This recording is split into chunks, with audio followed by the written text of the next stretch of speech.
What's up guys, I'm Phoenix Master 1 and welcome to my first impression and stat speculation of the Young Tellius banner, and the first unit that we have is going to be Young Mia. She's a sword infantry unit, and even though it's a very saturated class type, she can still stand out because of the sheer amount of things present in her weapon. So she's got Sharp War Sword, which provides her with -1 special cooldown, which means that she's a pretty good Vital Astra user. She can run Time Pulse and Vital Astra and get even more damage reduction on top of what she gets out of her weapon. So that's one of the things that she can do. And then she's got Phantom Speed built into her weapon. This is really unique and can help her against a lot of the opposing fast sword infantry units who has got like a damage reduction skill, because it is going to be comparing the speed stat of Mia with the opponent. So anytime that kind of skill is brought up, this Phantom Speed built into her weapon can definitely help her. And this also helps herself with the damage reduction built into her weapon, and if she runs Vital Astra, also helps with the Flashing Blade 4 that she comes with. So Phantom Speed is usually not going to be run on a lot of sword units because it comes at an opportunity cost of her Sacred Seal, but here it's just built into her weapon, which is definitely pretty nice.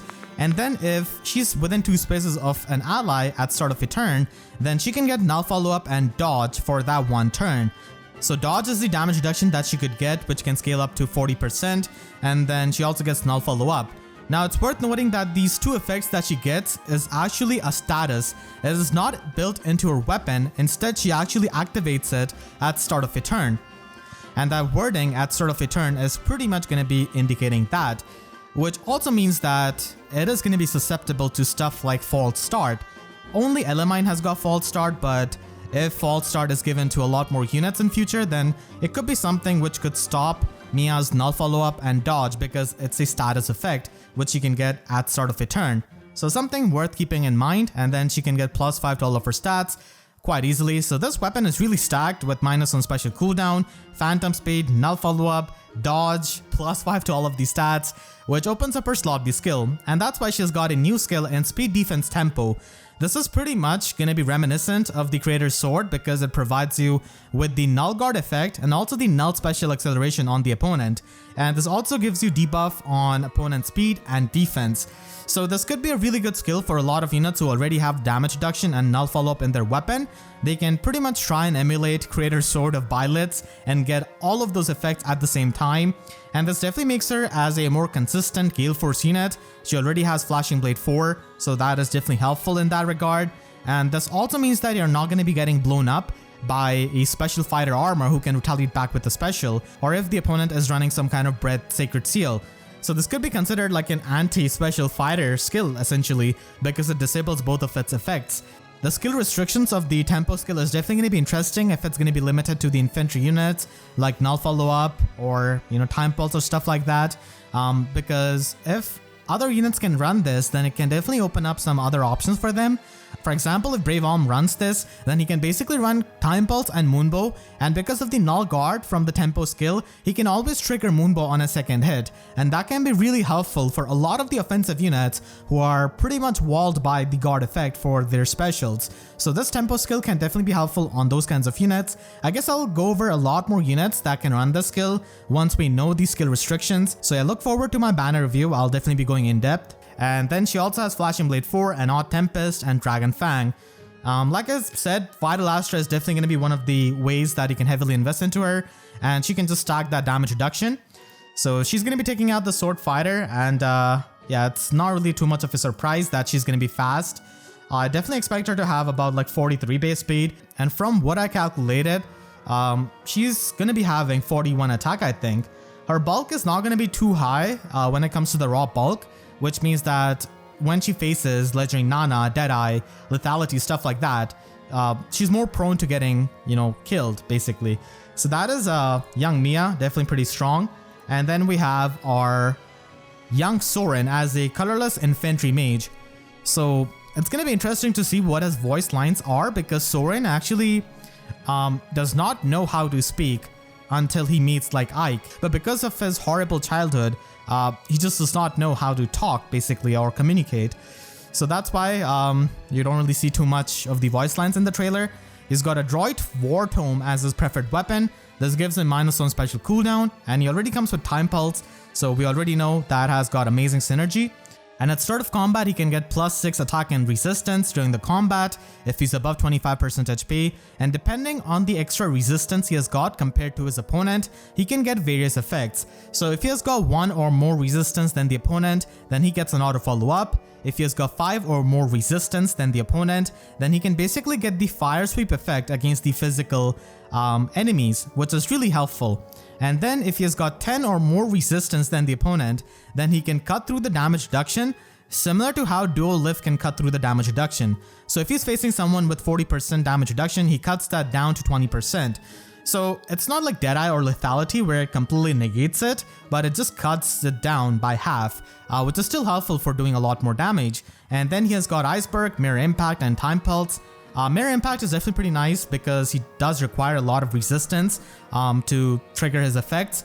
Definitely a really interesting weapon, and because of the fact that he's going to be slow, getting the auto follow-up is definitely going to be really helpful, and the fire sweep effect definitely makes him a bit more unique than a lot of the mages. So this is what I think about young Soren's stat spread. I think that he's going to be having around 42 resistance from what I calculated from this Iceberg damage which he does, and he should be having a high attack stat for sure. And similar to young Leon, he's going to be having very low speed but high defense for a mage at least. But unfortunately his HP is not the highest, so there's not too many hits that he can take.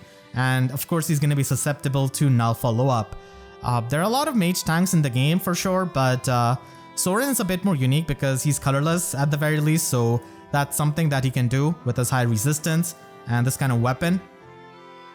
And he also has better matchup against the physical enemies in the player phase because of the fire sweep effect. And then we have the 4-star focus unit of this banner, who's going to be young Ilyana. So young Ilyana is a green infantry mage this time, and she also has a preferred weapon despite being a 4-star focus. And that is really great if you're trying to make her as a plus and merge project. She also has lull attack resistance, which I believe is the first time we have seen a 4-star focus unit have a lull skill. So definitely pretty great for fodder as well. She's got Windy War Tome as her preferred weapon, and this is always going to be active in the enemy phase, and in the player phase she needs the opponent to be above 75% HP, and if that condition is met, then she can inflict them with -6 attack and resistance debuff. And she also has Dragon Wall built into her weapon, so she can get the resistance based damage reduction, kind of reminiscent of Julius in a way, but obviously not weak to dragons. And then if she's got 5 more resistance than the enemy, then the enemy cannot make a follow-up attack. So she has got the follow-up negation, Dragon Wall, and also attack and resistance debuff in her weapon, which makes for a pretty solid weapon for a 4-star focus. Still, she's going to be pretty slow, so you'll have to run Quick Riposte if you want her to double attack basically. And then she's got Glacis and attack resistance gap. So Ilyana's stat spread is going to be kind of similar to Soren basically, having high attack and resistance, but not that high speed, and I don't think she's going to be having too high of a defense compared to Soren. I could be wrong, but I feel like that's pretty much what she's going to be having. Kind of similar stat spread to Orochi in a way, but with a much better weapon.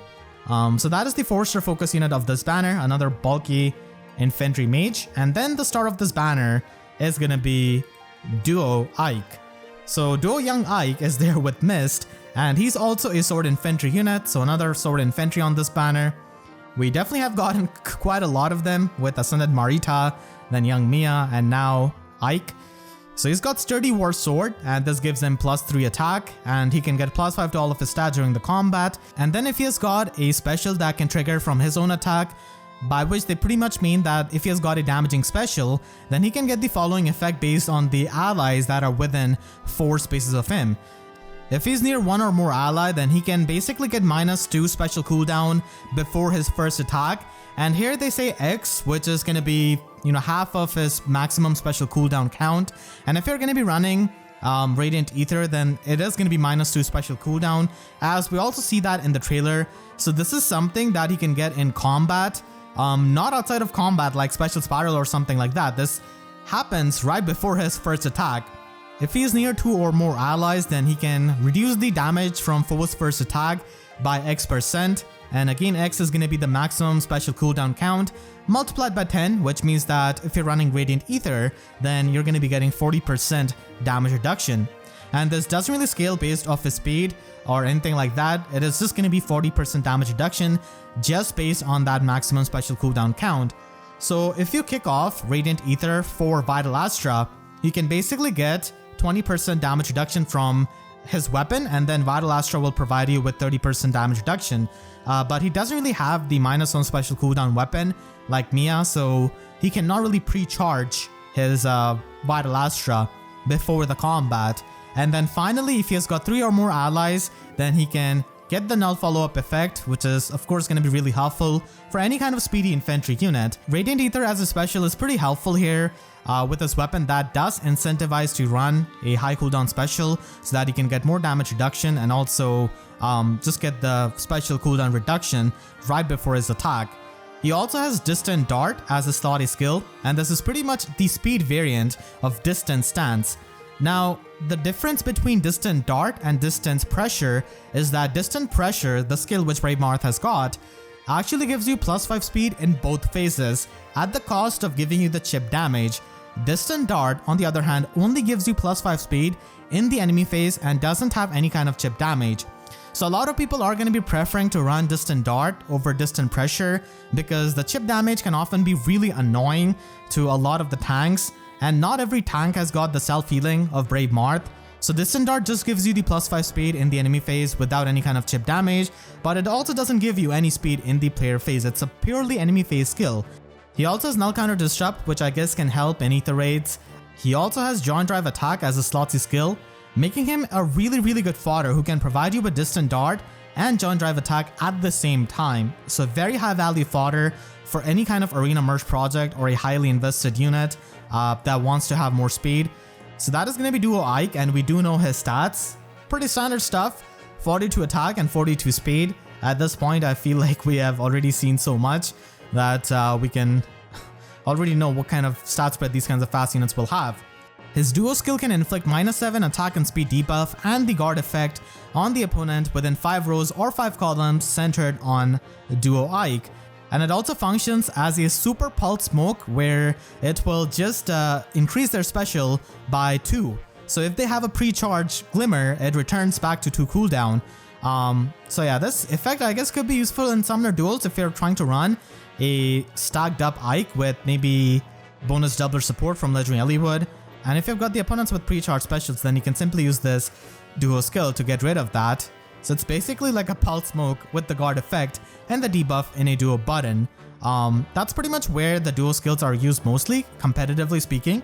So Duo Ike and even young Mia are good sword infantry units, but the problem with sword infantries is that, you know, if you've got 1, 2, or even 3 of them in your barracks, you don't really need another one who does the same thing most of the time. So it doesn't really incentivize a lot of people to pull for them unless they are their favorites. And Soren and Ilyana are bulky mage tanks, but it's not something that is going to be too drastically changing the metagame. And that's pretty much the banner. Like, this banner doesn't really change the metagame in a very drastic way or adds too many new things, which is completely fine. Not every banner needs to be like that, thankfully. But yeah, that's pretty much the banner. So if you like these Tellius kits and if you're a big Tellius fan, then you can definitely try and summon on this banner. But if not, then you can definitely try and save your orbs. And we do see our Tempestral unit, young BOYD, in this trailer. And he has got a lot of HP actually. So we do know his weapon, and this is going to be BOYD and his weapon. So he's an axe infantry unit, and he has got large war axe as his preferred weapon. This gives him +3 attack. So he has got this kind of biorhythm effect in his weapon, which works differently on odd turns and even turns. So on the odd turns, BOYD is pretty much at his peak by getting +10 attack and speed during the combat, and he neutralizes any kind of debuffs on his attack and speed, and he gets 15% true damage based on his attack on his first attack. So those are all 3 of the effects for the odd turn. I know the text formatting is a bit different in this weapon, but that's pretty much how it is, even in the Japanese description. And unfortunately, in the even turns, BOYD is just going to be getting +5 attack and speed during the combat, and that is pretty much it. Now, this is just my personal opinion, obviously, and this is from my experience. And I know people might think differently, and that's fine, but I just want to share my thoughts on this. I feel like this weapon might initially lead you to think that it is pretty insane because you see that big plus 10 attack and speed and you go, whoa, he's gonna be really powerful. But the thing is that this weapon fails at consistency. Just imagine if last year we got young Innes, but his Deadeye effect from his weapon was only on the even turns. Innes would be good, but he would not be consistent and he wouldn't be as good. It is the same thing with BOYD here, and BOYD can be really powerful on the odd turns, but the game is really dynamic and the practical matches can definitely go either way depending on how you end up with the enemies. For example, if you're using him in Aether Raids, on turn 3 you bait out the enemies, you know, getting the odd effect out of his weapon on turn 3, and you just get all the benefits of that. But then you're not going to be able to kill every single enemy with BOYD. There are going to be still some enemies left for the even turn, which is going to be turn 4, and then you don't really get any of the other effects. Same goes for summoner duels. At times you can fail to kill the enemies, and that is going to be happening, and then in the subsequent turns you're going to be severely powered down. That is the reason why the wave skills and all of these odd even skills are not really all that popular. The only odd even skills which are, you know, run on a lot of units are like even Tempest, odd Tempest, and that is also only for the particular game modes like Aether Raids Defense, Aether Raids Offense, or Summoner Duels, where you have those specific turns to, you know, initiate and set up and stuff like that. So that is one of the downfalls of BOYD's weapon. I feel like the consistency is where he takes the hit, and he can definitely be powerful on the odd turns. There's, you know, no doubt about that. But even then, this feels kind of unnecessary because we have got weapons like, you know, young Mia's weapon in this banner itself. We have got so many really good weapons. It does really feel necessary to have his weapon only be active in the odd turns with all of those effects instead of consistently being always active. But I guess we're just so preferred weapon starved on a lot of Grail units that this is still better than having no preferred weapon, which is true, I guess, but I feel like this is a step down from the young Innes which we got last year, who's an insane free-to-play unit, and he's still pretty strong even though we now have the hardy fighter armor units and stuff like that. And then for his base kit, he has got Shove, Fire Boost in 2022, and Infantry Pulse. So Fire Boost is like an offense basically. It should be a crime to put that on a unit in 2022. I know he has got high HP, but still, I just kind of find that funny. And Infantry Pulse is definitely pretty nice because Marissa is the only Grail unit who has got that. So if you're trying to build up Marissa, then it might seem like you're not going to be having a lot of options for Infantry Pulse. So that is at least pretty good. And then for his stat spread, I think that he's going to be having good attack speed, I guess, and then not that high resistance. Pretty much going to be a standard fast free unit, I guess. But the standout is definitely his high HP, so that can definitely add to his bulk. So he can function as a pretty nice arena merge project because he's going to be scoring 185 BST, and he also has a preferred weapon. So that definitely makes him a bit more solid on the odd turns, I guess, and you don't really have to run a 300 SP slots skill for the arena scoring. Of course, I'll go more in depth in my actual review of him, but yeah, that's pretty much going to be young BOYD and all of the units from this banner. So yeah, overall I feel like this banner is skippable. But if you're a big fan of these units, then these units can be definitely pretty good and strong, even at unmerge or +1 merge. So you can try and spark them or, you know, just summon for this banner. Ilyana is the 4-star focus unit, so some people might try and plus and merge her. So yeah, that's pretty much my impressions out of this banner. Let me know what you think about this in the comments. And if you enjoyed this video, then make sure to leave a like and a comment, helps you tremendously. And if you really enjoyed, you could always support me directly by using super thanks or by becoming a YouTube member. And for more FEH videos, make sure to subscribe and hit the notification bell, because I wish YouTube sub boxes were about as fast as the sword infantry units. So that's it, I'll see you guys next time. Thank you so much for watching and have a great day.